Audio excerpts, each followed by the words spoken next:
سوف تتركز الأنظار ومعها الإعلام خلال المرحلة المقبلة على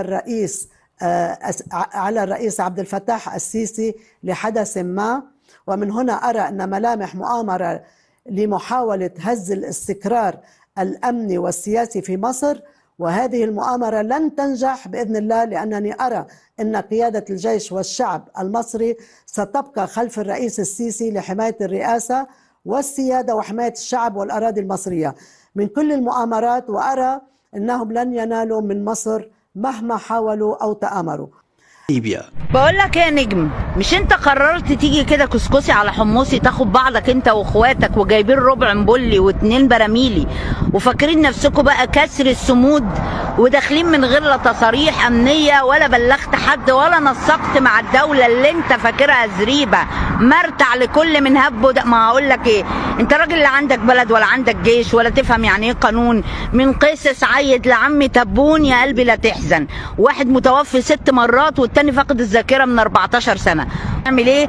والمخطط اللي في دماغك ده اللي ان شاء الله هنرجعك من غير الفانيلا. مشوار قافلة الصمود المغاربية المنطلقة من تونس ينتهي مبكرا جدا قبل بلوغ وجهته في قطاع غزة عبر مصر. هذا ما تشير إليه الخارجية المصرية بتأكيدها على ضرورة الحصول على موافقات مسبقة لزيارة المنطقة الحدودية مع القطاع المحاصر.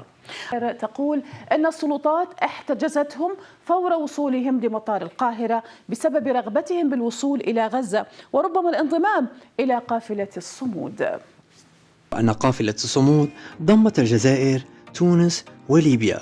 بقول لك يا نجم، مش انت قررت تيجي كده كسكسي على حمصي تاخد بعضك انت واخواتك وجايبين ربع مبلي واتنين براميلي وفاكرين نفسكم بقى كسر الصمود وداخلين من غير لا تصاريح امنيه ولا بلغت حد ولا نسقت مع الدوله اللي انت فاكرها زريبه مرتع لكل من هب ما هقول لك ايه، انت راجل لا عندك بلد ولا عندك جيش ولا تفهم يعني ايه قانون، من قيس عيد لعمي تبون يا قلبي لا تحزن، واحد متوفي 6 مرات والتاني فاقد الذاكره من 14 سنه.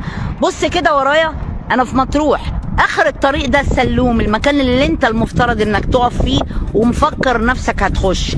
ايه رايك بقى طالما انت كسرت كل الحدود كده، ما تيجي نقضيها مدنيين في بعضينا واحنا اللي نطلع لك دلوقتي بالميكروباصات ونفتشك تفتيش ذاتي ونشوف بطاقتك ونعرف انت جاي منين ونسرش عليك على النت ونفهم دماغك فيها ايه ونركنك بقى 5 6 7 8 ساعات كده لغايه ما نعرف انت اصلك ايه وجاي بلدنا تعمل ايه، والمخطط اللي في دماغك ده اللي ان شاء الله هنرجعك من غير الفانيلا. 3 ساعات بالظبط ونبقى في السلوم ومدنيين مع بعضينا بقى واللي يقدر على التاني.